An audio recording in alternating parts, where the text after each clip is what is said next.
Pak Ustaz dan pandangan Pak Ustaz tentang masalah ini. Kalau Ustaz bagi pertanyaannya lebih kurang terbagi kepada 4 atau 3.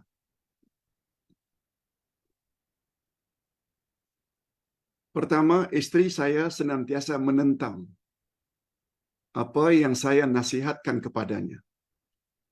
Suka menentang. Bukankah Allah memerintah istri mentaati cakap suami? Selagi mana ia tidak bertentangan dengan agama dan akidah. Ustaz jawab dulu. Memang betul. Allah berfirman dalam Al-Quran, Ar-rijalu qawwamuna 'alan nisa. Laki-laki pemimpin bagi kaum wanita.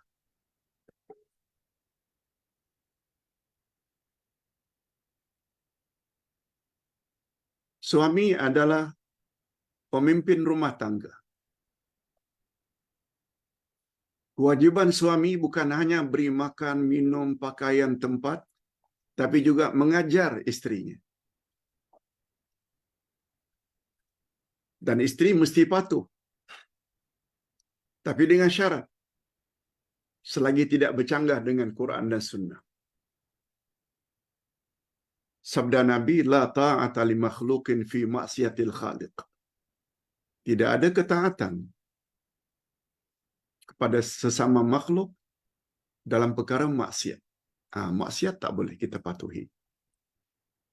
Ayat 6 dari surat At-Tahrim, Allah menyebut, Ya ayyuhalladzina amanu qu anfusakum wa ahlikum nara. Hei orang-orang beriman, jagalah dirimu dan ahli keluargamu dari api neraka. Maknanya, kewajiban suami wajib membimbing ahli keluarganya, termasuk istri dan anak cucu.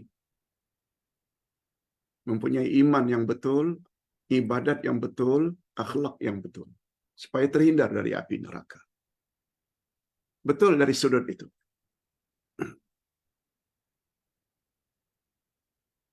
Menyusul soalan yang kedua. Satu hari saya ternampak istri saya mengambil uduk. Satu hari saya nampak istri saya mengambil uduk. Saya lihat uduknya tidak sempurna.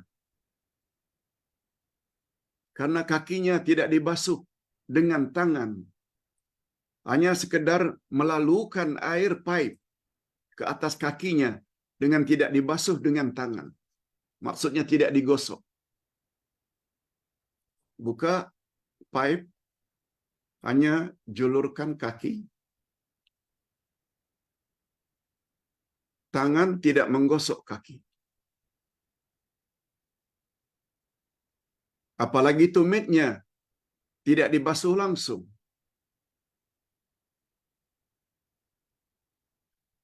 Jawaban untuk ini, hadirin dan hadirat, khasnya penanya, uduk ini dia ada 2 istilah. Ghasal dan masah.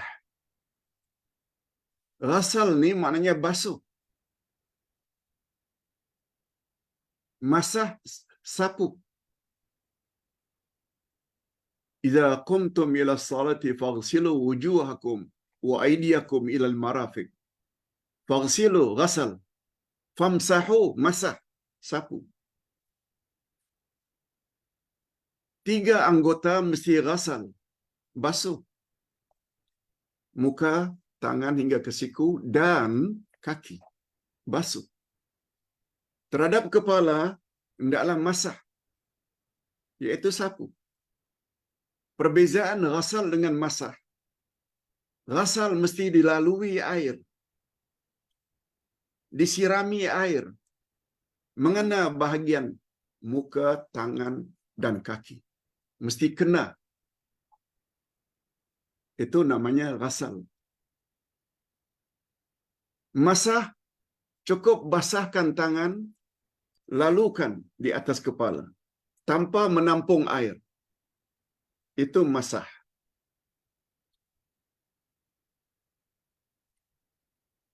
Oleh sebab itu, bila isteri telah basuhkan kakinya, dan ternyata airnya semuanya mengena kaki hingga ke buku lali, termasuk tumit, sudah terpenuhi makna ghasal, walau tidak digosok dengan tangan. Walau gosok dengan tangan ini dalam istilah fiqh tadlik. Tadlik. Tadlik ini maknanya dibasuh,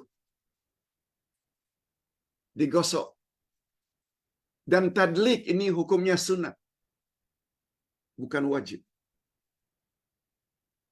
Oleh sebab itu, apabila seseorang, apalagi yang sudah lanjut usia, buka saja paip, sorongkan kakinya,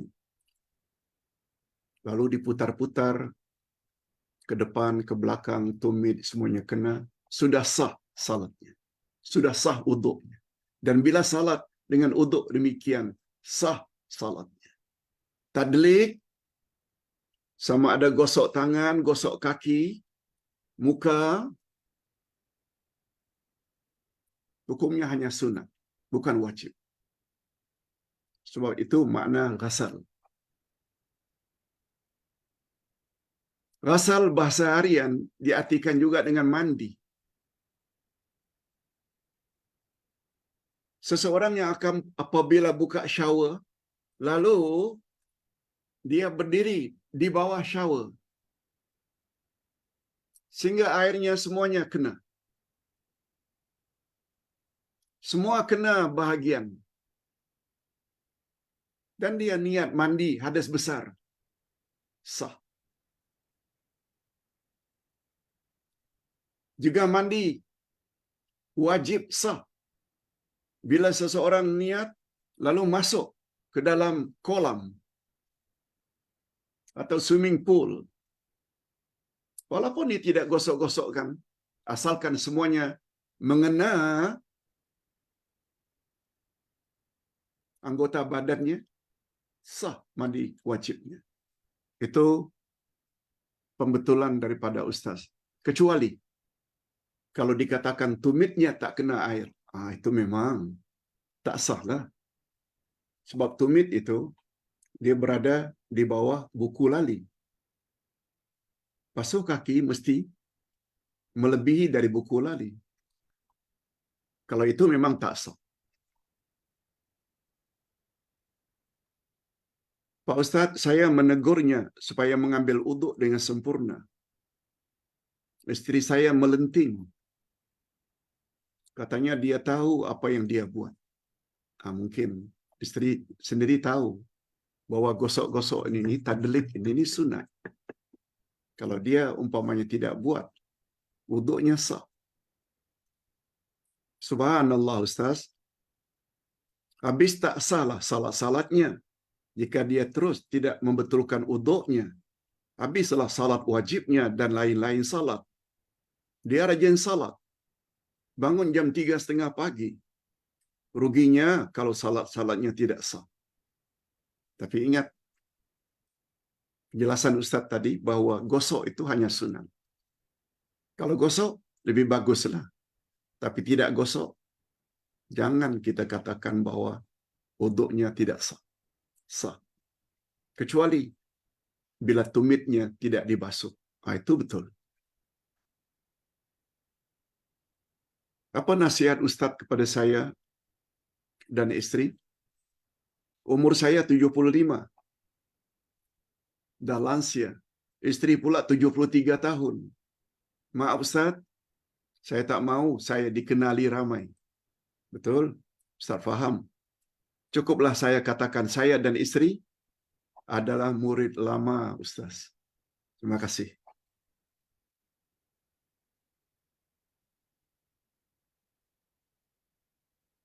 Itu baru pertanyaan yang pertama. Ada 4 pertanyaan. 3 pertanyaan sudah Ustaz jawab. Nah, pertanyaan berikutnya, Pak Ustaz, saya melangkah masuk ke dewan salat untuk salat maghrib. imam sedang rukuk pada rakaat terakhir. Rakaat terakhir, imam sedang rukuk. Saya baru masuk. Sekiranya saya terus maju ke hadapan untuk bersama saf dengan makmum, dibimbangi, saya tidak berkesempatan untuk tumak nina dalam rukuk bagi mendapatkan rakaat bersama imam. Apakah perbuatan saya sedemikian menyalahi syarat sah salat? Mohon penjelasan Pak Ustaz. Hadirin dan hadirat, pertanyaan yang kedua ini, imam sedang rukuk pada rakaat terakhir, rakaat ketiga. Dia masuk. Bila terus berjalan masuk saf, kata beliau, besar kemungkinan saya tidak dapat rukuk. Lalu, barangkali maksudnya, saya takbir saja sebelum saya masuk saf. Untuk membolehkan saya dapat tumak nina bersama imam. Okey, ini jawabannya.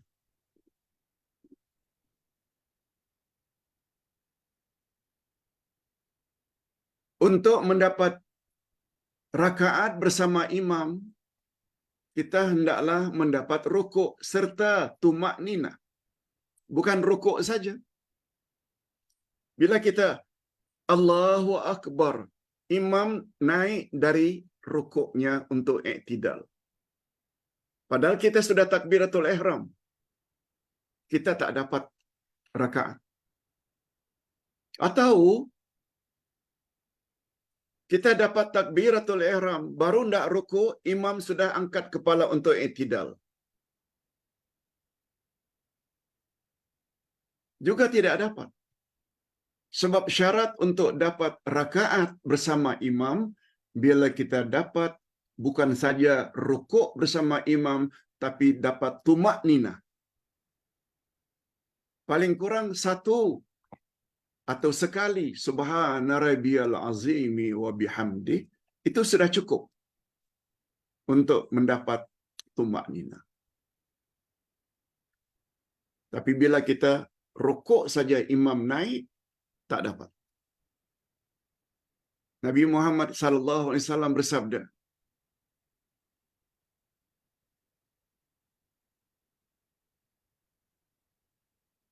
"Man adraka ar-ruku' faqad adraka ar-raka'ah." Siapa yang dapat rukuk bersama imam, maka dia dapat rakaat. Walaupun waktu takbir tadi dia tak sempat baca Al-Fatihah. Walau ini pendapat yang lebih kuat. Yang penting dapat rukuk bersama imam beserta tumak nina. Lalu pertanyaannya, bagaimana Pak Ustaz bila saya belum lagi masuk saf? Saya sudah takbir. Lalu saya rukuk supaya saya dapat tumak nina bersama imam. Lalu saya pun majulah beberapa langkah untuk masuk saf. Hadirin dan hadirat, para ulama tidak menggalakkan perbuatan tersebut. Sebab Nabi Muhammad sallallahu alaihi wasallam bersabda, "Jangan kamu terburu-buru pergi ke masjid.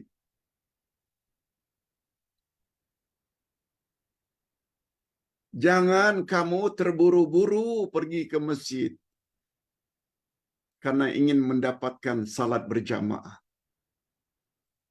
Tapi berjalanlah kamu sewajarnya." Lalu apa kata Nabi? Berapa rakaat yang kamu dapat, salatlah. Dan apabila kamu tertinggal beberapa rakaat sebagai masbuk, hendaklah kamu tambah setelah imam salam. Oleh sebab itu, apabila kita dapati imam sedang rukuk kita belum sampai pada saf, sebaiknya jangan kita takbiratul ihram karena nak mengejar rukuk, nak mengejar rakaat. Masuk sebagaimana biasa, walaupun ketika itu imam sudah mengangkat kepalanya untuk i'tidal, dan kita hendaklah segera takbiratul ihram. Allahu Akbar. Lalu imam yang tadi i'tidal lalu sujud. Kita pun langsung sujud. Jangan rukuk dulu. Lalu imam setelah sujud 2 kali baca tahiyat akhir sampai salam. Lalu kita pun naik. Nah, bagi kita itulah rakaat yang pertama.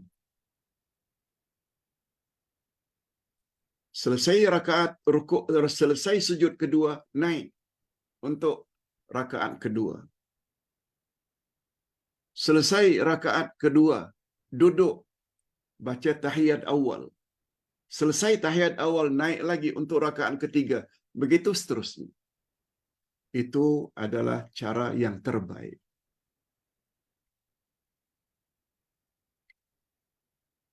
Begitu kata Nabi sallallahu alaihi wasallam. Jangan terburu-buru. Apalagi dengan bersikap terburu-buru itu membuat kita tidak tumak, tidak sempurna, terhengah-hengah. Allah tak mau. Allah tak mau macam itu. Baik. Itu jawaban yang kedua. Yang ketiga, terakhir. Pak Ustaz, seorang hamba Allah ini baru saja bercerai 1 bulan. Maknanya masih dalam iddah. Baru 1 bulan. Suami telah menceraikan dengan talak 3.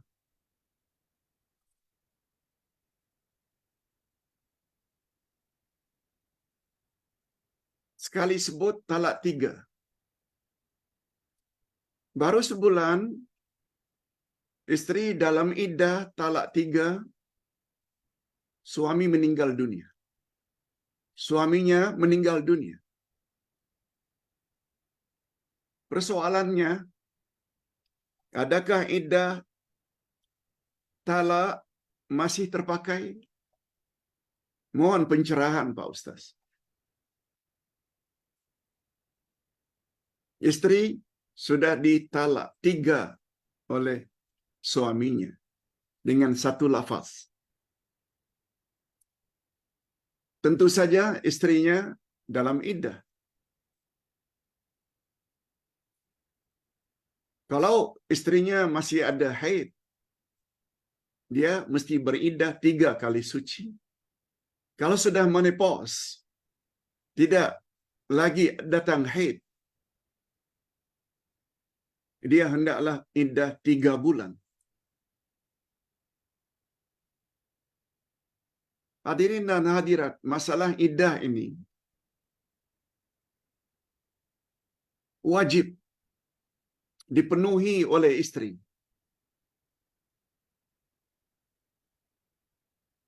Dan iddah pula ada beberapa jenis.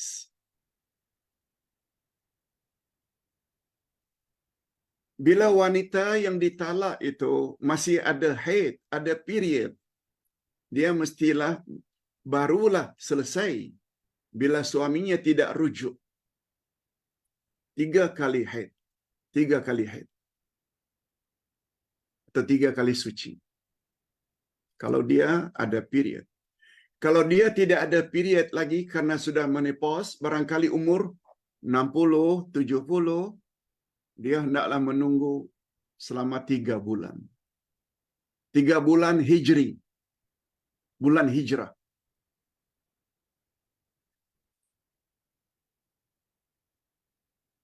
Kalau yang dicerai itu, dia sedang hamil. Iddahnya adalah sampai melahirkan anak.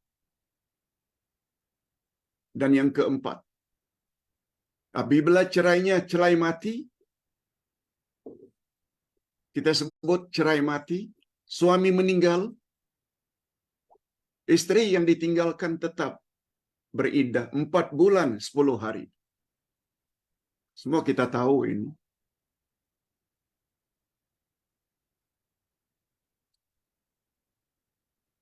Oleh sebab itu, kata para ulama fiqh, bila seseorang itu hamil,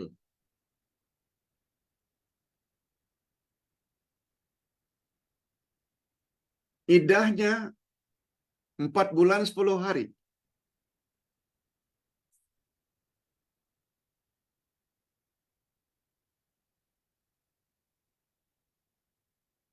Maaf, bila seseorang diceraikan sedangkan dia hamil, iddahnya sampai dia melahirkan anak.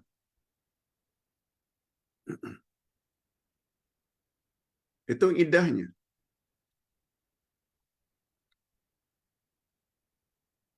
Andai kata sudahlah dia beriddah dalam keadaan hamil, suaminya meninggal dunia.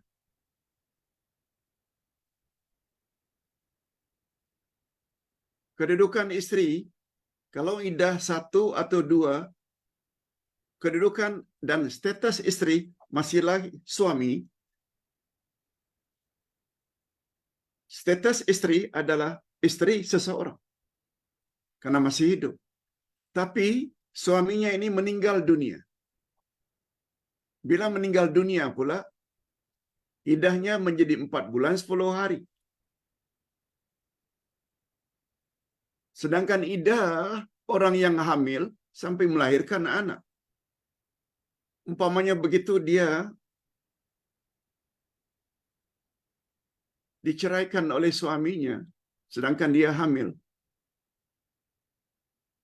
Padahal kandungannya baru 3 bulan.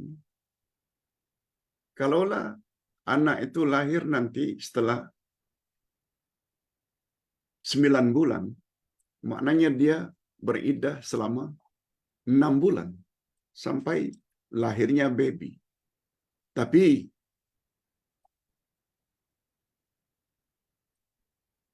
bila suaminya meninggal dunia,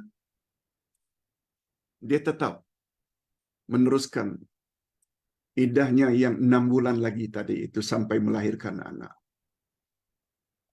Demikian juga sebaliknya. Andai kata dia diceraikan oleh suaminya,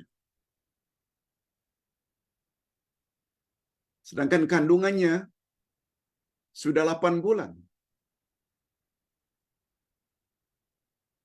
Suaminya meninggal dunia. Sebulan kemudian dia melahirkan anak. Maknanya sudah cover iddahnya itu dengan melahirkan anak. Tak perlu sampai 4 bulan 10 hari. Iddah kematian. Nah, bila berbalik kepada pertanyaan, dia sudah ditalak 3. Hadirin dan hadirat, masalah talak 3 sekatu lafaz ini, para ulama berbeza pendapat. Dia tetap jatuh 1. Sebab Allah berfirman dalam Al-Quran, At-talaqu marratan. Talak yang kamu boleh rujuk 2 kali. Talak pertama, boleh rujuk. Talak sekali lagi, boleh rujuk. Tapi talak kali yang ketiga, itu tak boleh rujuk. Sehingga dia kahwin dulu dengan lelaki lain. Ayat Quran, At-talaqu marratan. Talak itu twice, 2 times. Mereka yang berpegang dengan dalil ini, kata mereka, walau dia sebut, aku talak kamu sebanyak bintang di langit. Aku talak kamu dengan talak 10, 20, 100. Karena itu sekali tetap 1 jatuh. Ada pula yang mengatakan jatuh 3. Pandangan yang lebih kuat jatuh hanya 1. Okey.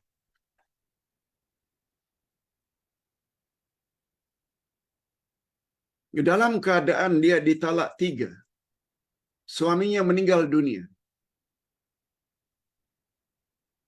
Pandangan ustaz, dia tetap mesti beriddah. Suami meninggal ke, suami tak meninggal ke, tetap beriddah. Kalau dia wanita yang ada haid, 3 kali suci. Kalau tidak datang haid, 3 bulan. Sebab kita kena ingat ya, faedah iddah, kegunaan iddah adalah untuk memastikan wanita itu hamil atau tidak, sehingga membolehkan dia kahwin lagi dengan lelaki lain. Oleh sebab itu, apabila suaminya meninggal dunia, walaupun dia sudah beriddah 1 bulan, menurut pandangan ustaz, cukup dia beriddah 3 kali suci atau 3 bulan. Wallahu a'lam. Kalau jawaban ustaz ini masih diragukan, sila minta second opinion, third opinion daripada orang-orang yang lebih banyak pengalamannya. Khasnya jabatan agama. Wallahu a'lam. Kita jumpa lagi esok insya-Allah hari Jumaat. Pembahasan tentang doa pada waktu pagi dan akidah pada sebelah petang jam 5.30. Esok hari Jumaat. Alhamdulillahirabbil alamin wassalatu wassalamu ala asyrafil anbiya'i wal mursalin wa ala alihi wa sahbihi ajma'in. Rabbana ighfir lana dhunubana wa liwalidina warhamhum kama rabbawna shighara. Rabbana hab lana min azwajina wa dhurriyyatina qurrata a'yun waj'alna lil muttaqina imama. Ya Allah, ampunkanlah dosa kami dan dosa kedua ibu bapa kami. Dan cucurilah mereka rahmat-Mu, Ya Allah, sebagaimana mereka telah mendidik kami sejak dari kecil. Ya Allah, berilah kami pasangan hidup dan zuriat keturunan yang menyedapkan pandangan mata dan hati kami. Dan jadikanlah kami pemimpin bagi orang-orang yang bertakwa. Rabbana zidna ilman nafi'a wa rizqan thayyiba wa amalan mutaqabbala. Ya Allah, tambahkanlah untuk kami ilmu yang bermanfaat. Rezeki yang baik, halal lagi diberkati, dan amal-amal yang diterima. Ya Allah, ya Tuhan kami, pada hari ini kami telah belajar di bawah tajuk mengapa saya pilih salafus salih. Kami telah faham dengan penjelasan lengkap dengan dalil dan hujahnya. Nabi Muhammad sallallahu alaihi wasallam pernah memuji 3 kurun pertama berdasarkan hadis riwayat Bukhari dan Muslim. Khairun nasi qarni, thumma alladhina yalunahum, thumma alladhina yalunahum. Sebaik-baik manusia adalah mereka yang hidup sekurun denganku. Kemudian kurun berikutnya, kemudian kurun berikutnya. Kami sudah faham, Ya Allah, bahwa salaf terbagi 2. Ada salaf tarikhi atau zamani, ada satu lagi salaf manhaji. Oleh sebab itu, Ya Allah, gerakkanlah hati kami untuk mengikuti salafus salih. Mereka yang hidup pada 3 kurun pertama. Terutama sekali Rasulullah, Khulafaur Rasyidin, dan orang-orang saleh lainnya. Supaya kami layak mendapat redha-Mu, juga layak memasuki syurga-Mu, kekal abadi di dalamnya. Sebagaimana yang Engkau sebut pada ayat 100 dari surat At-Taubah. Allahumma khtim lana bihusnil khatimah wa la takhtim alina bisu'il khatimah. Wa sallallahu ala nabiyyina Muhammad wa ala alihi wa sahbihi ajma'in. Subhana rabbika rabbil izzati amma yasifun. Wa salamun alal mursalin. Walhamdulillah rabbil alamin. Subhanakallahumma wa bihamdik. Asyhadu an la ilaha illa anta astaghfiruka wa atubu ilaik.